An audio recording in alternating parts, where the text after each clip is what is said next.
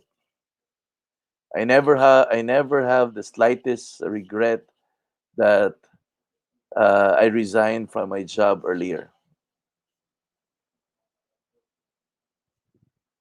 In fact, I said na uh, but those were the good years, no? But those were good years.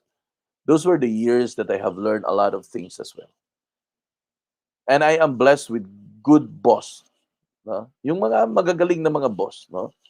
Um, yung mga SM ko sino ba yung mga SM ko? Sina George Sison, mga magagaling to eh. Paul Sasil, Jonathan Alinio, and of course HBR, no? HBR. These these are these are these are good bosses that I have that shapes me of who I am right now. And they have a lot of contribution to the way I think, the way I respond to challenges, no? Because that's exactly how it is, no? Your vision will grow as your business grows. So wherever you are right now in your vision or in your business, palakihin nyo po yan. Baka hindi kayo nag-grow kasi yung vision nyo sobrang liit. Palakihin nyo po yung vision nyo. Bigger than yourself. Because that is exactly what vision really is. It has to be bigger than ourselves.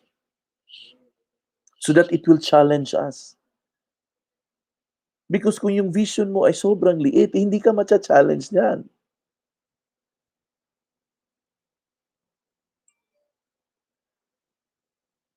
So you've got to be challenged with your vision. Continuous improvement is the key in coping up with the changes.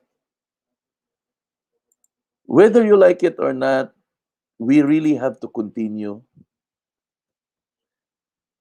every single minute of the day. Continuous improvement, that's Kaizen. No? Because if we are not going to improve, we will be left behind. Just like Kodak, just like Nokia, and many more products in the market na napag-iwanan po ng panahon. Bakit naiwanan ng panahon? Kasi hindi po nag-evolve.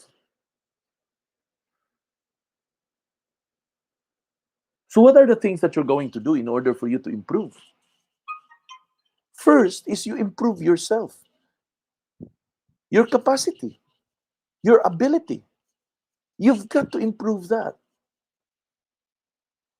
Time and time again, I always say this. Attending training and seminar is never a waste. It's always intended to help you grow. I pay for my seminars. I pay for trainings that I attend to. Why? Because I have to. I buy books, a lot of books. I read a lot. Why? Because that's the only way for me to be able to grow myself. I have to put all the needed information that I need. Ganun ka din. Never be stagnant. Again ha, never be stagnant. Huwag mong sabihin sa sarili mo na matanda ka na kaya hindi ka nagbabasa. Hindi po, mali po yun. Learning should be a way of life for an entrepreneur. There's even a study show na 98% of CEOs actually read books, at least 3 to 4 books in a month. Grabe no, 3 to 4 books in a month. Ako nga isa, nahihirapan pa ako.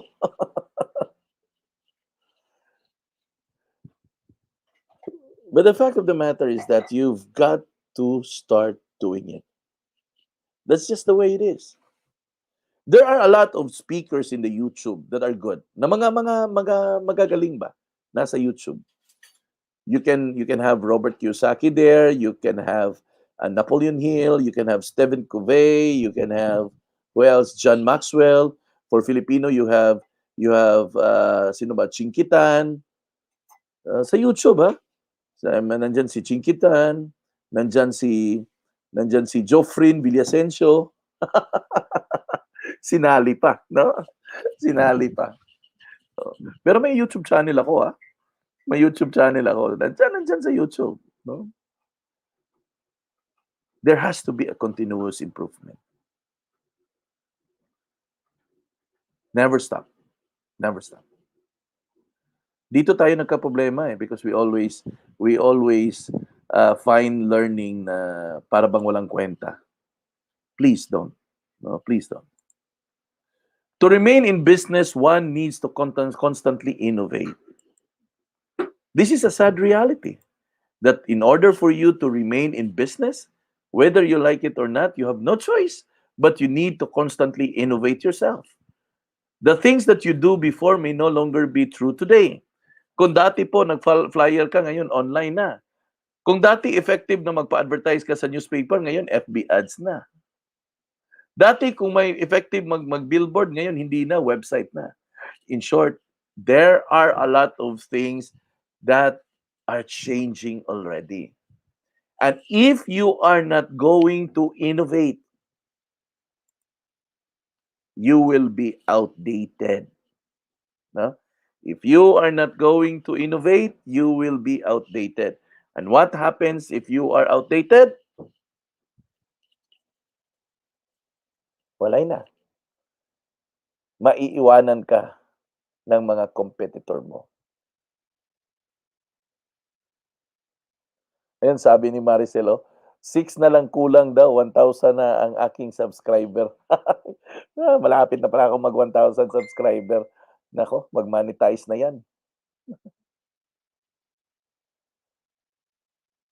But friends,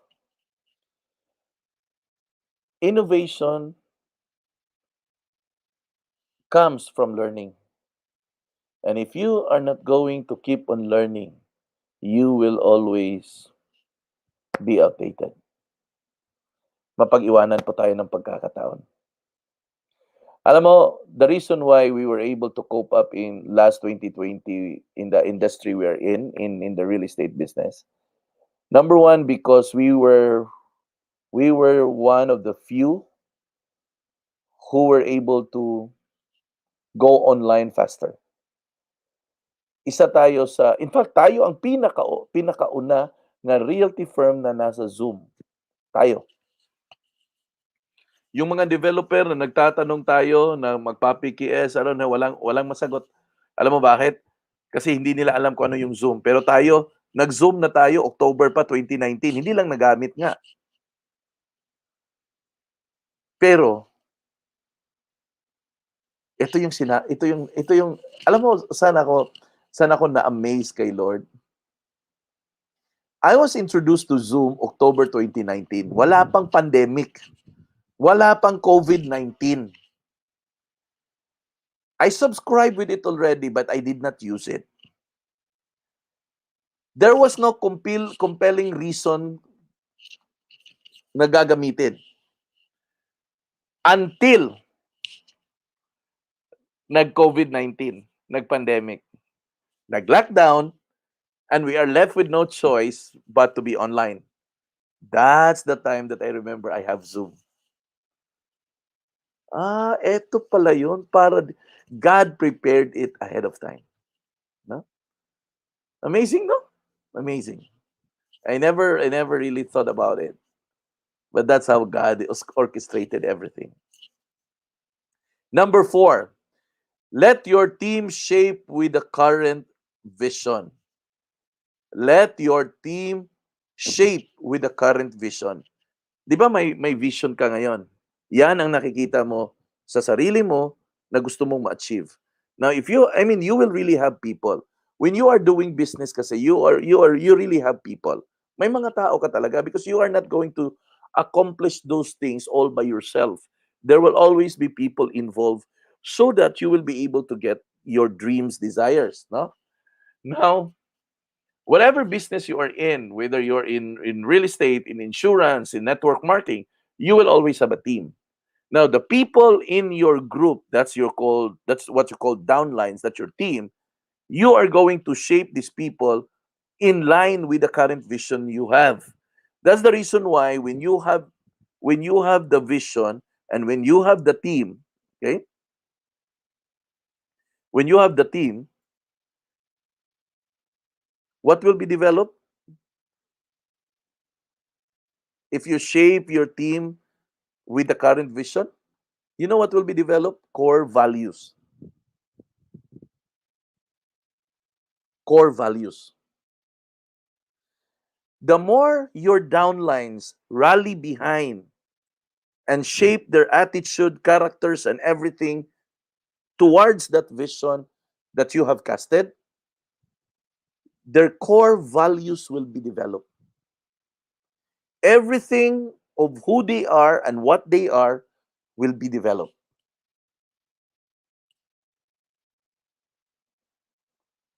That's exactly the reason why we always communicate our visions. That's the reason why we always ask our team to catch our vision. With these core values that will be developed in our people, there's a lot of values actually. And I'm going to prepare a topic on that, on what are the sets of core values that an entrepreneur should have. And we will have a special topic on that. And I believe those are things that are really essential because yun ang madidevelop mo eh. Yun ang madidevelop mo as you rally those people behind your vision. They will think like you, they will act like you, they will do things like you because you are rallying into one single vision, and that is the vision that you have casted.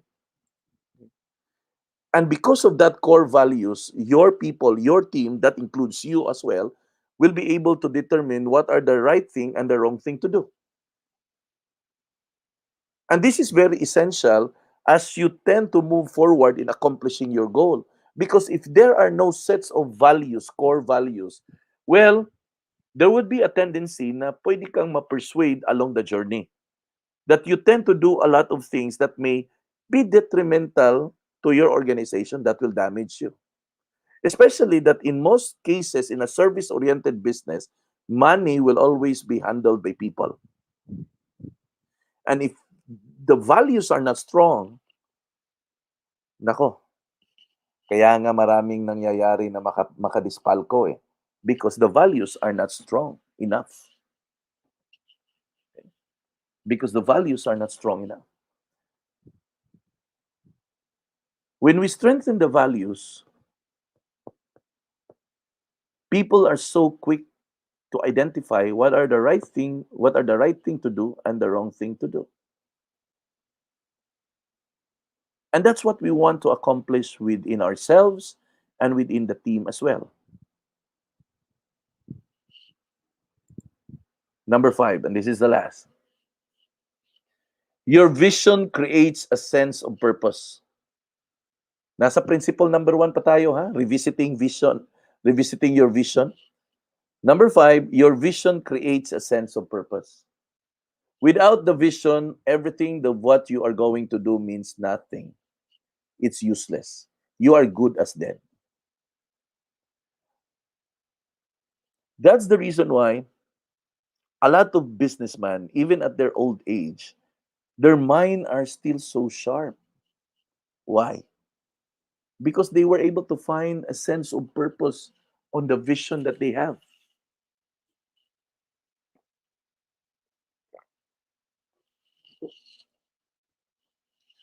Everything that they are going to do has meanings. Oh, sorry.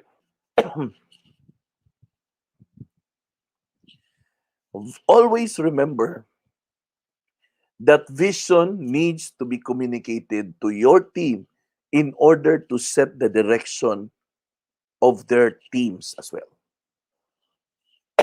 sorry. Remember this. Yes, you lead a team, but never forget that these people that you lead also has a people that they lead. So if you are able to communicate your vision to these people whom you have led, and if you are able to communicate clearly to them, well, they will be able to do it as well to their people. And that will set the direction of their action towards the goal of the team.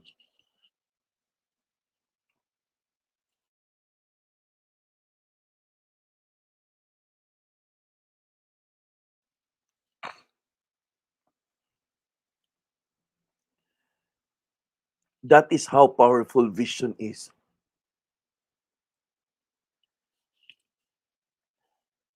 This is the reason why I always encourage, if you do have your teams, I always encourage you to conduct small group meetings. If possible, do it weekly. Small group meeting. Why? Because every now and then, you are going to align all of your actions, all of your plans, all of your ideas to the vision that you have. Naalala ko sa Pepsi, ngayon ko naintindihan kung bakit may weekly meeting kami. Minsan napapagod ako dati sa weekly meeting. Grabe, nakakapagod weekly meeting. Pabalik-balik na lang itong pinag-usapan. Tapos nung TM ako, attend ako ng weekly meeting. Tapos nung na Mancom ako, attend naman ako ng weekly meeting, Mancom meeting. Sabi ko, nakakapagod. Pero little did I understand during that time, not until now, na dito ko na-realize that the purpose of that communication is actually to keep everyone on track. So that the action of everyone in the entire organization will be geared towards one direction. Kung wala pong ganitong mga pag-uusap on a weekly basis, all of our people will be moving in a different directions. So if you are a leader right now listening to this mastermind class, if you are leading an organization and if you have a group already, now I want you to understand that weekly meetings are important. It helps you align every single plan aligned to the vision. Ayan, sumagot pa si si HBR. May daily pre-take-off meeting pa. Yan, isa pa yan. Hindi ko maintindihan dati, grabe. Bakit kailangan pang mga ganito? Pero now, I begin to understand that it is for the sole purpose that we will have a uniform action and geared towards one direction. That's exactly the purpose. And everything that I've learned in Pepsi all now makes sense. Everything makes sense. Ang dating hate ko, ngayon, eto nakikita ko na ito pala yung reason kung bakit dapat gawin. Wala kasing nag-explain dati eh. Hindi kasi in-explain na ito yung reason, ito yung principle behind, ito yung rationale kung bakit gagawin natin to. Ngayon ko lang naintindihan, ganito pala. That's the reason why that we need to always have. Ayan, si Melbert sa Coke. Sa Moa, sir, everyday mag-conduct ko stand-up meeting sa ako mga drivers before sila mag-deliver. Kasi nasa logistic to si Melbert eh. Nasa PD. That's exactly. And that's the same here in our organization. Wala pong kaibahan dyan. Kasi kung hindi po natin pala gagawin yan, may malilihis talaga. May malilihis. So panawagan, panawagan doon sa mga team leaders na may mga hinahandle na ng mga tao, may mga downlines na. Conduct weekly meetings. Weekly lang muna. Kasi hindi naman tayo nakikita araw-araw. Conduct weekly meetings. That's for the purpose of alignment. Part of that is coaching, no? Alignment, coaching, and probably problem solving if there are cases na ma-brought up na may mga challenges silang na-encounter. And it will greatly help, no? Malaking tulong po 'yan pag ganun ang magiging culture natin. If that would be our culture, can you see can you picture out in the entire organization, in your organization, if every single team leaders ay gumagawa ng mga team meetings weekly? Ay nako, the program of the company or the program of your business are really well aligned. You will be marching in a cadence. Kumbaga, pag sinabi nating marching in a cadence, para kang nagmamarcha na sinabi na kaliwa, kanan, as in pareho talaga. Kaliwa, kanan. Hindi yung ang leader nagkuman ng kaliwa, ang mga tao nasa kanan. Hindi ganun. There would be a strong cadence. So that's what we wanted to accomplish. And that's the reason why we're doing this one. Okay? Next, it makes them focus on the agenda of their mission with constant communication, with proper alignment of the vision. Well, they will always keep themselves focused on the agenda of their mission. You know what? With every vision comes with a mission. Kasi yung mission kasi ito yung mga gagawin natin eh, di ba?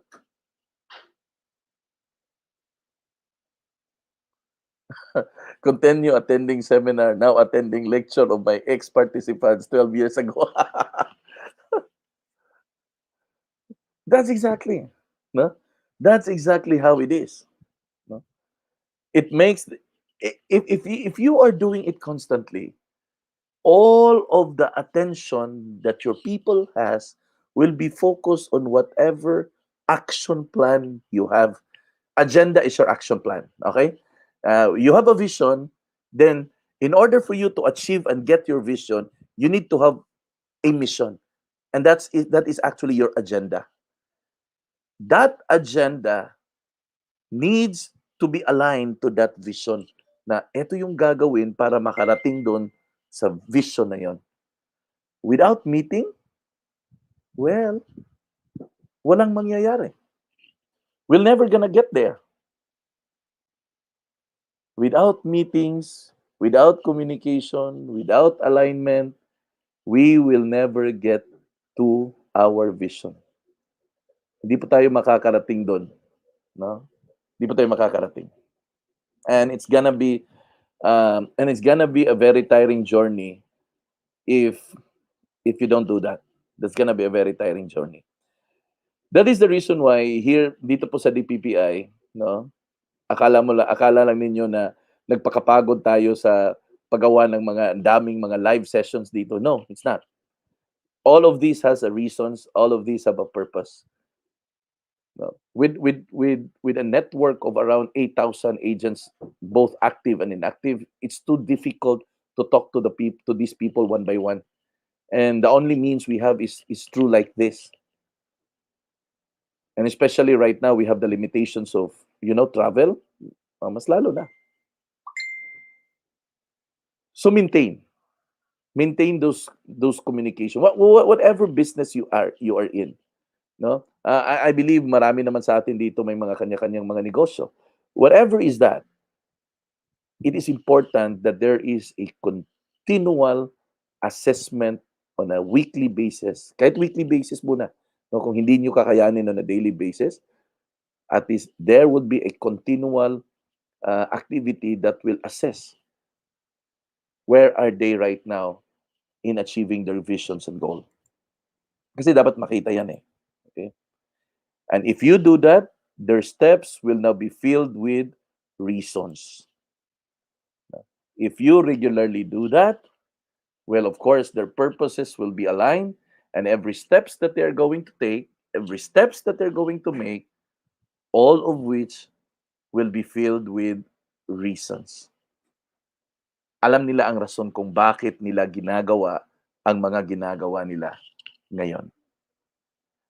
Well, not all people within your organization would think na may patutunguhan ang lahat na to.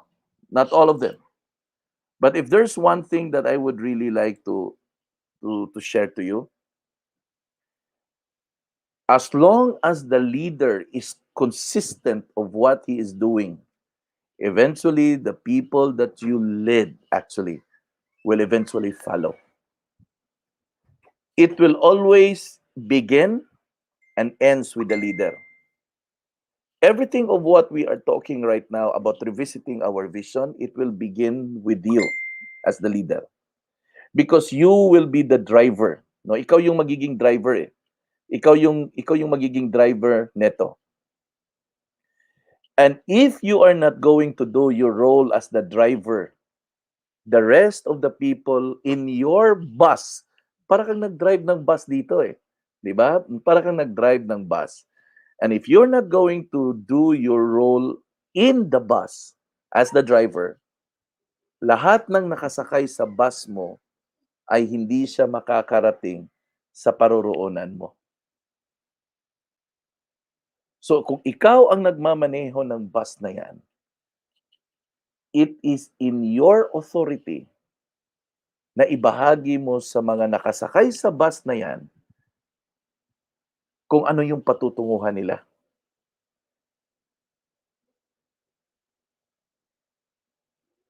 Never, never, never abandon your role. Because that's our role. Role natin lahat yan. The moment meron kang one or two people down the line, you are already assuming the leadership role. And if you are not going to play your role well, you're not just ruining your business, but you are also ruining their businesses. So, damay-damay na. No? Damay-damay na. So, in short, learn to drive it well. Okay? So, thank you for joining with us tonight. No, we are done with principle number 1. Tomorrow, we will be principle number 2. It's gonna be a long journey pa. No, there's so much principles that I would like to talk to, but I wanted to masticate it well with regards to the principles, because ito yung mga balik-balikan natin eh. Ito yung mga balik-balikan natin. And by the way, on Friday I will be continuing my topic on resilient leadership kasi hindi natin nagawa last Friday. Nag-swap tayo ng schedule eh. Okay? So, thank you very much for your time, and I hope makita-kita po tayo bukas. The same time po, 8:00 in continuation on our topic on Entrepreneur Shift. Thank you, and God bless you all. Bye-bye!